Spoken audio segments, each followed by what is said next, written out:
कहाणी आदित्य रानूबाईची. ऐका आदित्य रानूबाई तुमची कहाणी. आटपाट नगरात एक ब्राह्मण होता. तो नित्य समिधा, फुलं, दुर्वा आणावयास रानात जात असे. तिथं नागकन्या, देवकन्या वसा वसत होत्या. काय ग बायांनो, कसला वसा वसता? तो मला सांगा. तुला रे वसा कशाला हवा? उठशील, मातशील, घेतला वसा टाकून देशील. ब्राह्मण म्हणाला, उतत नाही, मातत नाही, घेतला वसा टाकत नाही. तेव्हा त्या म्हणाल्या, श्रावण मास येईल, पहिल्या आदित्यवारी मोन्यानं उठावं, सचिळ वस्त्रसहित स्नान करावं, अग्रोदीत पाणी आणावं, विडाच्या पानावर रक्तचंदनाची आदित्य रानूबाई काढावी, 6 रेघांचं मंडळ करावं, 6 सुतांचा तांतू करावा, त्यास 6 गाठी द्याव्या, पान फुल पाहावं, पूजा करावी, पानांचा विडा, फुलांचा झेला, दशगंधाचा धूप, गुळ खोबऱ्याचा निवेद दाखवावा, 6 मास चाळावी, 6 मास पाळावी, रथसप्तमी संपूर्ण करावी. संपूर्णास काय करावं? गुळाच्या पोळ्या, बोटव्याची खीर, लोणकढं तूप, मेहून जेवू सांगावं. असेल तर चिरचोळी द्यावी, नसेल तर जोडगळसरी द्यावी, नसेल तर 2 पैसे दक्षिणा द्यावी आणि आपला वशाचं उद्यापन करावं. हा वसा ब्राह्मणाने घेतला. त्याला सूर्यनारायण प्रसन्न झाला. भाग्यलक्ष्मी आली. तेव्हा राजाच्या राणीनं ब्राह्मणास बोलावून धाडलं. ब्राह्मण जातेवेळेस भिवू लागला, कापू लागला. तेव्हा राजाच्या राणीनं सांगितलं, भिवू नका, कापू नका. तेव्हा राजाच्या राणीनं सांगितलं, आमच्या मुली गरिबाच्या, तुमच्या घरी कशा द्यायच्या? दासी कराल, बटकी करा. राणी म्हणाली, दासी करत नाही, बटकी करत नाही. राजाची राणी करू, प्रधानाची राणी करू. मार्गेश्वराचा महिना आला. ब्राह्मणानं लगीन करून मुली दिल्या. एक राजाच्या घरी दिली, एक प्रधानाच्या घरी दिली. गेल्या पावली मुलींचा समाचार घेतला नाही. 12 वर्षांनी समाचारात ब्राह्मण निघाला. राजाच्या घरी गेला. लेकीनं बसायला पाट दिला, पाय धुवायला पाणी दिलं. बाबा गुळ खा, पाणी प्या. गुळ खात नाही, पाणी पित नाही. माझी कहाणी करायची आहे, ती तू ऐक. तुझी कहाणी ऐकायला मला काही वेळ नाही. राजा पारदीला जाणार आहे, त्याला जेवायला उशीर होईल. तोच त्याच्या मनात राग आला. तेथून निघाला, प्रधानाच्या घरी गेला. तिनं पाहिलं आपला बाप आला म्हणून बसायला पाट दिला, पाय धुवायला पाणी दिलं.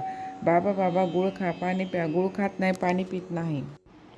माझी कहाणी करायची आहे, ते तू अगोदर ऐक. तुझी कहाणी नको ऐकू तर कुणाची ऐकू? घरात गेली, उतरंडीची 6 मोती आणली. 3 आपण घेतली, 3 बापाच्या हातात दिली.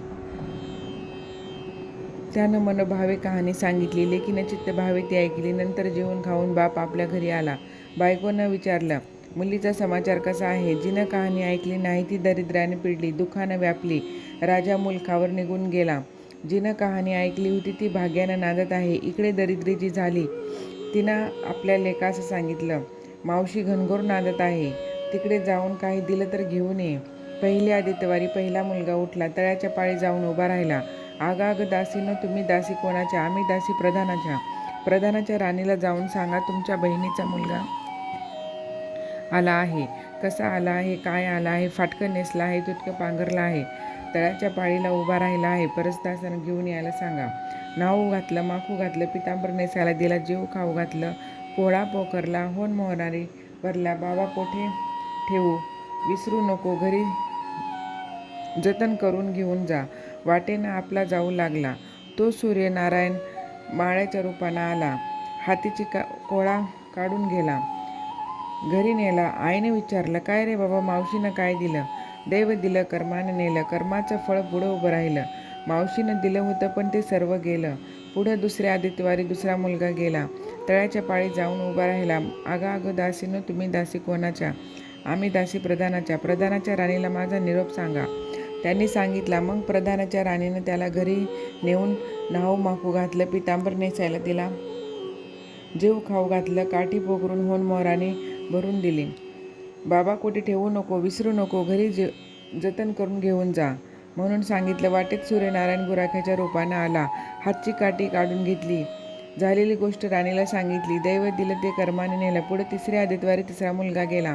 तळ्याच्या पाळी उभा राहिला. पहिल्यासारखा प्रधानाच्या राणीनं घरी नेऊन नाहू माखू घातलं, पितांबर नेसायला दिला, जेव खाऊ घातलं, नारळ पोखरून होऊन मोहराने भरून दिला. कोठे ठेवू नको, विसरू नको म्हणून सांगितलं.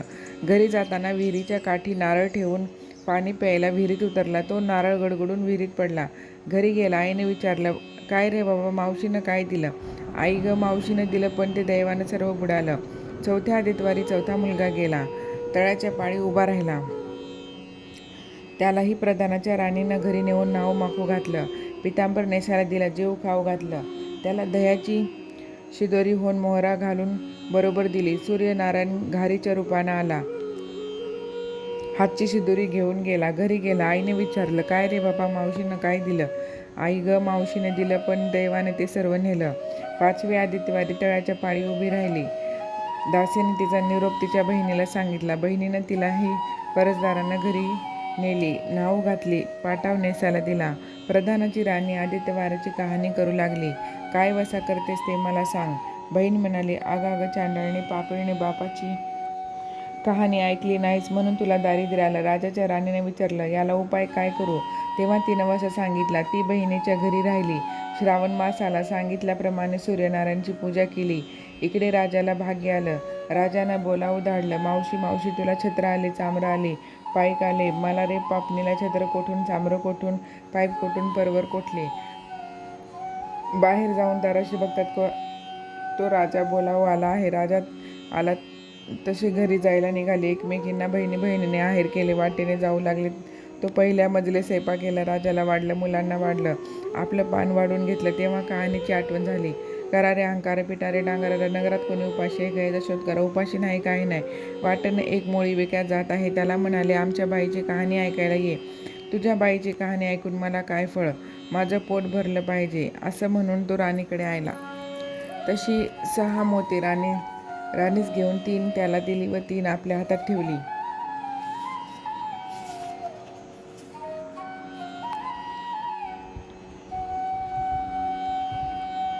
मनोभावे त्यांनी कहाणी सांगितली. चित्तभावे त्याने ऐकली. त्याची लाकडाची मोळी होती, ती सोन्याची झाली. तो म्हणाला, बाई कहाणी ऐकल्याचं एवढं फळ, मग वसा घेतल्यास काय फळ?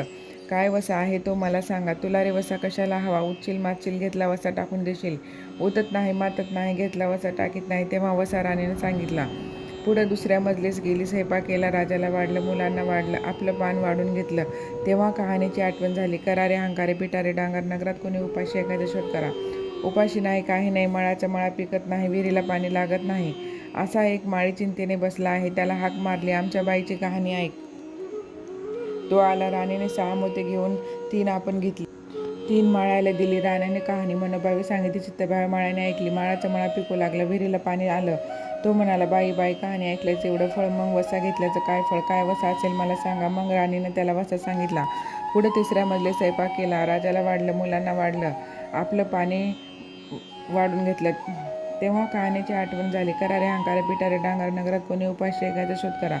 उपाशी नाही. कहाणी एक म्हातारी, तिचा मुलगा वनात गेला. एक डोहात बुडाला, पण एक सर्पानं खाल्ला. त्यामुळे चिंता करत बसली होती. तिला म्हणाले, आमच्या बाईची कहाणी ऐक. ती म्हणाली, कहाणी ऐकून मी काय करू? मी मुलांसाठी रडत आहे. बरे येते. मग ती राणीकडे आली. राणीने तिला पाहिल्याप्रमाणे कहाणी सांगितली. तिनं चित्तभावे ऐकली. तिचा मुलगा वनात गेला, तो आला. डोहात बुडाला, तो आला. सर्पांना खाल्ला, तो आला.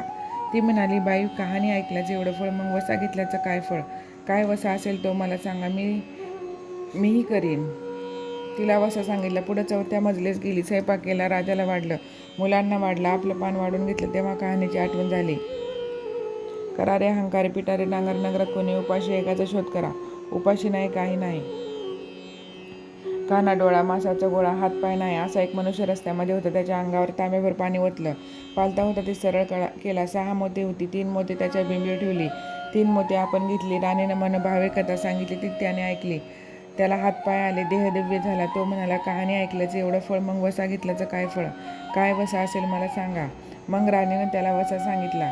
5व्या मुक्कामास घरी आला. स्वयंपाक केला. सूर्यनारायण जेवायला आले. 7 दरवाजे उघडले. लोहगंगाळ पाणी तापलं. षड्रस पक्वान केलं. सूर्यनारायण भोजनात बसले. त्यांना पहिल्या घासात केस लागला. ते म्हणाले, अगं कोण पापिनीचा केस आहे? राजाच्या राणीला 12 वर्ष दारिद्र्य आलं होतं. तिने आदित्यवारी वळचणीखाली बसून केस विंचरले होते. काळं चवाळं डोईचा केस, वळचणीची कडी डाव्या खांदीवरून वेशीबाहेर टाकून दे. राजाच्या राणीला सूर्यनारायणचा कोप झाला तसा कोणाला होऊ नये. ब्राह्मणाला मोळी विकायला, राजाच्या राणीला, माळ्याला, म्हातारीला, काना डोळा, मासा जोगळा इतक्यांना सूर्यनारायण प्रसन्न झाला तसा तू मावा हो. ही 60 उत्तराची कहाणी. 5 उत्तर सफळ संपूर्ण हो.